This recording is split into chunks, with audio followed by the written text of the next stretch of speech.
আসসালামু আলাইকুম। রাজনীতিতে সাধারণত কোনো কিছু রাতারাতি পরিবর্তন হয় না, বরঞ্চ এটি একটি স্লো পয়জনের মতো কাজ করে। অর্থাৎ রাজনীতিতে কোনো কিছুর পরিবর্তন যদি করার দরকার হয় তাহলে সেটি অত্যন্ত ধীর গতিতে করতে হয়, এবং এই ধীর গতিতে অনেক প্রসেস এবং প্রক্রিয়া রয়েছে, অথবা বিভিন্ন ধাপ সমূহ রয়েছে, যেগুলো সাধারণত কঠোরভাবে এবং সুস্পষ্টভাবে বিচার বিশ্লেষণ এবং কঠোর রাজনৈতিক বুদ্ধির মাধ্যমে পরিচালনা করে ধাপে ধাপে কিন্তু পরিবর্তন সাধিত করতে হয়। সেটা হোক কোনো বিপ্লব কিংবা প্রতিবিপ্লব। এখন বাংলাদেশে যে বিষয়টি নিয়ে সব থেকে বেশি আলোচনা হচ্ছে, বা আওয়ামী লীগ পন্থী যারা রয়েছেন অথবা আওয়ামী লীগের রাজনীতির সাথে যারা জড়িত, কিংবা সাধারণ মানুষ সাধারণত যে বিষয়টি নিয়ে চিন্তা করছেন, সেটি হচ্ছে আওয়ামী লীগের ক্ষমতার যে পতন হয়েছে, সেই ক্ষমতার পতনের পরে কি পুনরায় আবার আওয়ামী লীগ ক্ষমতায় চলে আসবে কিনা। এখানে যে বিষয়টি সব থেকে বেশি কার্যকর হচ্ছে সেটি হচ্ছে আওয়ামী লীগের কি প্রতিবিপ্লব করা সম্ভব কিনা। আমি প্রথমে যেমনটি বলেছি যে রাজনীতি হচ্ছে একটি স্লো পয়জন। এটি সাধারণত ধীরে ধীরে কাজ করে, এবং হ্যাঁ, বিপ্লবের পরে প্রতিবিপ্লব ঘটনা কিন্তু অনেকটা জটিল প্রক্রিয়া। এই প্রক্রিয়া কিন্তু রাতারাতি কখনোই সম্ভব নয়। অর্থাৎ চাইলেই যে প্রতিবিপ্লব হয়ে যাবে বা প্রতিবিপ্লব ঘটানো যাবে, এরকম চিন্তা ধারণা মনের ভিতরে পোষণ করাও কিন্তু এক ধরনের বোকামি। তবে প্রতিবিপ্লব কিন্তু ঘটা সম্ভব। পৃথিবীর ইতিহাসে আমরা যদি লক্ষ্য করি তাহলে এরকম অনেক উদাহরণ রয়েছে, যেগুলো সাধারণত একটি বিপ্লবের পরে সেই বিপ্লবের যে হিস্ট্রি রয়েছে, সেই হিস্ট্রির পরবর্তীতে কিন্তু প্রতিবিপ্লব সংঘটিত হয়েছে। এখন প্রতিবিপ্লব আসলে কি, বা প্রতিবিপ্লব বলতে কি বোঝায়? সাধারণত একটি বিপ্লবের বিরোধিতা করাটাই হচ্ছে প্রতিবিপ্লব। অর্থাৎ আমি যদি সংক্ষেপে এবং সহজভাবে বলি তাহলে বিপ্লবের মাধ্যমে যদি কোনো শাসক গোষ্ঠী ক্ষমতাচ্যুত হয়, সেটা যে ধরনের শাসক গোষ্ঠী হোক না কেন, তারা যদি পুনরায় এই বিপ্লবের বিরোধিতা করে এবং তাদের যে ক্ষমতা রয়েছে সেটি যদি পুনরায় বহাল তবিয়তে ফিরিয়ে আনতে সক্ষম হয়, তাহলে সাধারণত সেটা প্রতিবিপ্লব হিসাবে পরিগণিত হয়। অর্থাৎ বিপ্লবের সম্পূর্ণ বিপরীত হচ্ছে কিন্তু প্রতিবিপ্লব। এখন আওয়ামী লীগের ক্ষেত্রে প্রতিবিপ্লব ঘটানো সম্ভব কি সম্ভব না, এই বিষয়ে কিন্তু যে সকল প্রভাবক সমূহ রয়েছে সেগুলোর উপর গুরুত্ব আরোপ করা অত্যন্ত জরুরি। আমি যেমনটি বলেছিলাম, পৃথিবীর ইতিহাসে যেমন বিপ্লব সফলভাবে সংগঠিত হয়েছে, ঠিক তেমনি প্রতিবিপ্লবও কিন্তু সফলভাবে সংগঠিত হয়েছে। তবে ইতিহাস যদি আমরা লক্ষ্য করি তাহলে দেখব ফ্রান্সের প্রতিবিপ্লবে কিন্তু দীর্ঘ কয়েক বছর কিন্তু লেগেছে। আবার যদি রাশিয়ার কথা আমরা চিন্তা করি তাহলে সেখানেও আমরা একই বিষয়টি দেখতে পাই। অর্থাৎ এই প্রতিবিপ্লব সংগঠিত হওয়ার পেছনে এবং শাসক গোষ্ঠীর পুনরায় বহাল হওয়ার পেছনে অনেকটা দীর্ঘ সময় কিন্তু তাদের লেগেছে। তবে কিছু কিছু ক্ষেত্রে মোটামুটি ১ বছর বা ১.৫ বছর সময়ের ভিতরে কিন্তু প্রতিবিপ্লব সংগঠিত হয়েছে।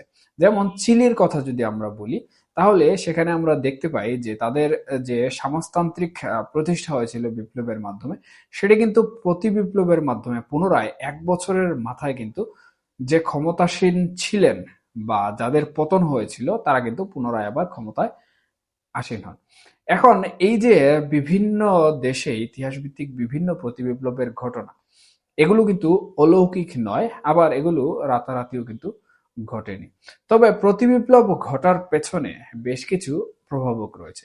এর মধ্যে সব থেকে গুরুত্বপূর্ণ কিছু প্রভাবক, যা যদি আওয়ামী লীগ অথবা কোনো রাজনৈতিক দল বা কোনো জাতিগোষ্ঠী যারা প্রতিবিপ্লব ঘটাতে চায়, তারা যদি সাবলীলভাবে সেগুলোর প্রতি তাদের দৃষ্টিপাত করে এবং অত্যন্ত সুসংগঠিতভাবে সেই প্রভাবকগুলোকে যদি কাজে লাগাতে সক্ষম হয়, তাহলে কিন্তু ক্ষমতাচ্যুত সেই রাজনৈতিক দল অথবা জনগোষ্ঠীর ক্ষেত্রে প্রতিবিপ্লব ঘটানো খুবই সহজ। এখানে সহজ বলছি কারণ এই প্রভাবকগুলো সাধারণত বিপ্লবের বিরোধিতা করতে সক্ষম হয়, এবং এই বিরোধিতা করার কারণেই কিন্তু প্রতিবিপ্লব ঘটানো সহজ। এখন এক্ষেত্রে প্রথম যেটি কাজ করে বা প্রথম যে প্রভাবটি কাজ করে সেটি হচ্ছে একটি সুসংগঠিত নেতৃত্ব। এখন বাংলাদেশের যে বর্তমান অবস্থা রয়েছে সেই অবস্থা এবং বাংলাদেশ আওয়ামী লীগের বর্তমান যে প্রেক্ষাপট রয়েছে সেই প্রেক্ষাপটে আওয়ামী লীগ কিন্তু অনেকটাই হিমশিম খাচ্ছে তাদের নেতৃত্ব নিয়ে, বা একটি সুসংগঠিত বলিষ্ঠ নেতৃত্ব আওয়ামী লীগ কিন্তু এখনো বের করে আনতে পারেনি। আমরা যদি আওয়ামী লীগের বর্তমান রাজনীতির যে প্রেক্ষাপট রয়েছে সেটি লক্ষ্য করি তাহলে আমরা দেখতে পাই যে আওয়ামী লীগের যিনি সভানেত্রী রয়েছেন শেখ হাসিনা, তিনি কিন্তু নির্বাসিত অবস্থায় ভারতে রয়েছেন এবং উনি সেখান থেকে আসলে দলকে সম্পূর্ণরূপে এখনো পরিচালনা করতে সক্ষম হচ্ছেন না, বা রাজনীতির মাঠে প্রতিবিপ্লব ঘটানোর জন্য যে সুসংগঠিত বা বলিষ্ঠ একটি নেতৃত্ব প্রয়োজন সেই নেতৃত্ব কিন্তু এখনো দিতে পারছেন না। এবং আওয়ামী লীগ ক্ষমতাচ্যুত হওয়ার পর বিভিন্ন ধরনের মামলা মোকদ্দমার ভিকটিম হওয়ার কারণে শীর্ষস্থানীয় নেতাকর্মীরাও কিন্তু কোনো ধরনের নেতৃত্ব প্রদান করতে পারছেন না। যখন আওয়ামী লীগ এই প্রভাবকটিকে অত্যন্ত সুস্পষ্টভাবে মাঠ রাজনীতিতে কাজে লাগাতে সক্ষম হয়ে যাবেন, তখন কিছুটা হলেও ধারণা করা যেতে পারে যে প্রতিবিপ্লব ঘটানো সম্ভব। এখন দ্বিতীয় যে গুরুত্বপূর্ণ প্রভাবকটি রয়েছে সেটি হচ্ছে আইন বা সামরিক শাসনের সমর্থন। এখানে সামরিক নেতা যারা রয়েছেন বা সামরিক বাহিনী যারা রয়েছেন অথবা আইন শৃঙ্খলা বাহিনীর যারা রয়েছেন তাদের সমর্থন কিন্তু প্রতিবিপ্লব ঘটানোর জন্য অত্যন্ত গুরুত্বপূর্ণ।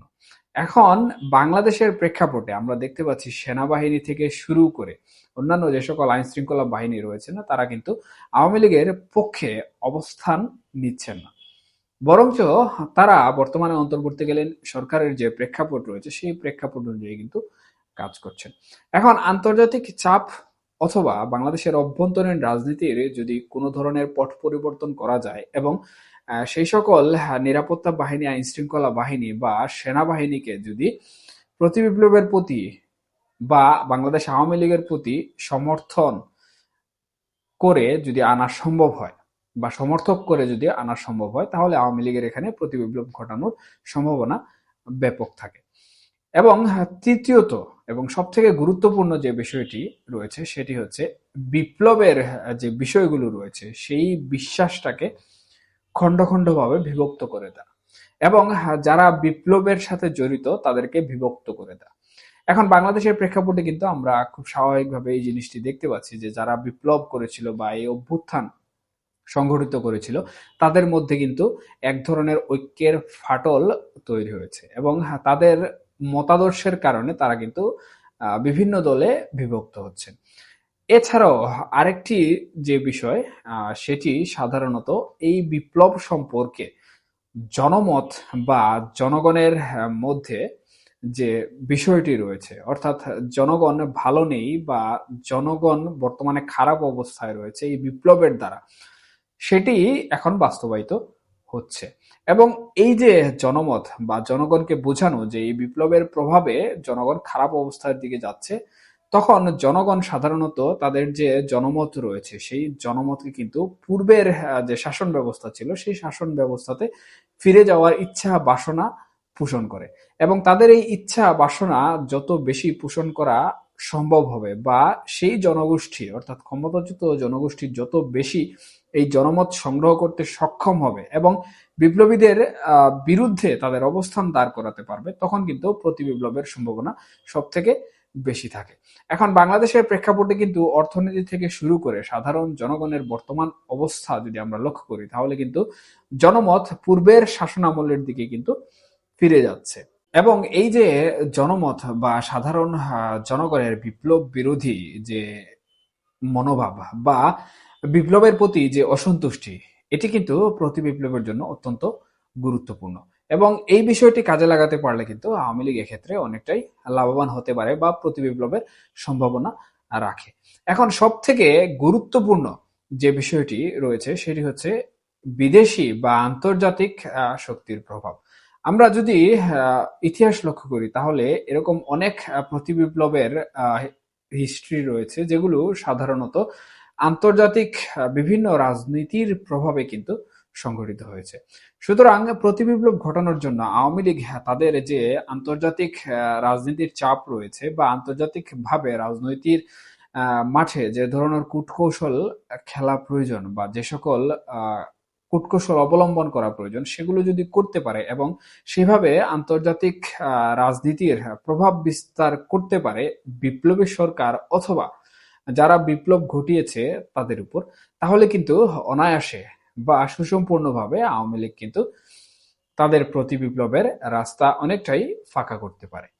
এখন এই যে প্রভাবকগুলো রয়েছে, এই প্রভাবকগুলোর সঠিক এবং সুষ্ঠু যদি পদক্ষেপ বা সঠিক এবং সুষ্ঠুভাবে যদি এগুলো ধাপে ধাপে সংগঠিত করা সক্ষম হয়, তাহলে কিন্তু প্রতিবিপ্লবের যে প্রেক্ষাপটগুলো ইতিহাসে রয়েছে সেই প্রেক্ষাপট অনুযায়ী কিন্তু বাংলাদেশ আওয়ামী লীগ যে রাজনৈতিক দলটি রয়েছে তারাও প্রতিবিপ্লব ঘটানোর সম্ভাবনা রাখে এবং ভবিষ্যতে কোনো এক সময় হয়তোবা এই সকল প্রক্রিয়াগুলো যদি সঠিকভাবে সম্পাদন করতে সক্ষম হয়, তাহলে আমার যতটুক ইতিহাস ভিত্তিক ধ্যান ধারণা রয়েছে তাতে আমি মনে করছি যে বাংলাদেশ আওয়ামী লীগ প্রতিবিপ্লব ঘটাতে সক্ষম হতে পারে। এখন এই প্রভাবকগুলো বা ধাপগুলো কিন্তু আওয়ামী লীগের জন্য সব থেকে গুরুত্বপূর্ণ এবং সেগুলোর উপর কিন্তু বাংলাদেশ আওয়ামী লীগের বর্তমানে ফোকাস করা উচিত এবং সম্ভবত আওয়ামী লীগ সেই সব বিষয় নিয়েই কাজ করে যাচ্ছে। অর্থাৎ আলটিমেটলি যদি আমি চিন্তা করি তাহলে এই প্রভাবকগুলোর সুস্পষ্ট যে ধারা রয়েছে সেগুলোর ভিত্তিতে বলা যায় যে আওয়ামী লীগ কিন্তু অনেকটাই প্রতিবিপ্লব ঘটানোর চিন্তা করছে।